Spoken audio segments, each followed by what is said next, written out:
Gary, home to much more than just the Grand Calumet River. Industry put Gary on the map in the 60s, but over the last 50 years, harmful discharges and chemical pollutants have been allowed to pile up by organizations and degrading buildings, absorbed both into our soil and our atmosphere. Lead is extremely toxic in small numbers, and exposure can impact children's brain development, including literacy and mathematics scores. Previous spills like U.S. Gary Steelworks' cyanide spill in 2019, poor storage and disposal, and runoff are reasons why we need to do something about the rates that are as high as they are in our area. In 2019, U.S. Gary Steelworks produced over 319 tons of discharges, paying only $9,400 as a fine according to the EPA. Business and residential dumping or burning are illegal under Title 13 of the Indiana General Assembly, which means whether it's air or soil, we want to protect it. Report any hazardous dumping or burning to the Indiana Department of Environmental Management.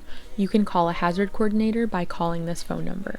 Being that lead is extremely harmful, even in small quantities, it is extremely important to be aware and know the signs of lead poisoning, doing a consumer test, and seeking help if you feel concerned about exposure or lead on your property. Use your resources.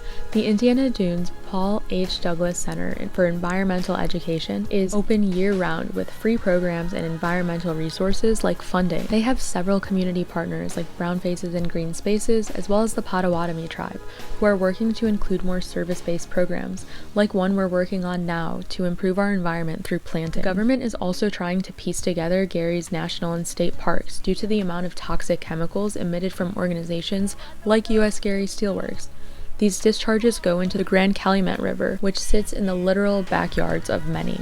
Together, we can directly serve our environment and keep ourselves safe by staying aware, getting involved, and reporting hazards so they get marked and cleaned.